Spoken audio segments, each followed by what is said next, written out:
মাদক সহ গ্রেফতার হলো বিজেপি নেতা। মাদক সহ ধৃত বিজেপি যুব মোর্চার মণ্ডল সভাপতি। 25 বোতল কাপ সিরাপ সহ হাতে নাতে গ্রেফতার সুমন বর্মন। ধৃত সুমন বর্মন নকশালবাড়ি মণ্ডল বিজেপি যুব সভাপতির মোর্চার যুব সভাপতি। সুমন বর্মনের সঙ্গে পাচারকারীদের যোগ রয়েছে বলেই দাবি পুলিশের। সুমন বর্মনের গ্রেফতারিতে রাজনৈতিক তরজা তুঙ্গে।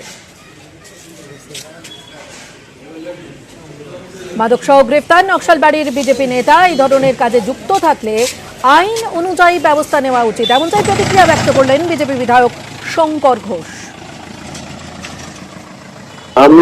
এটা আমার বিধানসভা ক্ষেত্রের মধ্যে পড়ে না। আপনি আমাকে জিজ্ঞেস করলেন, আমি এই জন্যই আপনাকে বললাম আমি পুরোটা না জেনে কোনো মন্তব্য এটুকু মনে করি এই ধরনের কাজে কোন দলেরই কর্মী যুক্ত থাকলে আর যেটা আইনত শাস্তি হওয়া উচিত সেটাই হওয়া উচিত এবং দরকার, যাতে এই ধরনের ঘটনা আগামী দিনে না ঘটে।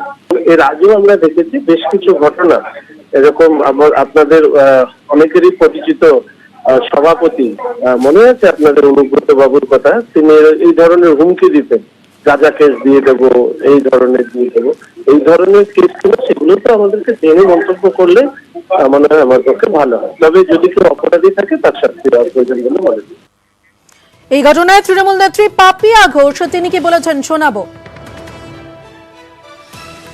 এই যে বিজেপির এটাই কাজ। এই যে আজকে যার কথা বলা হলো মাদকদ্রব্য সহ যিনি ধরা পড়েছেন, তিনি কিছুদিন আগে আমাদের পঞ্চায়েত নির্বাচনে প্রতিদ্বন্দ্বিতা করেছেন আমাদের প্রার্থীর বিরুদ্ধে।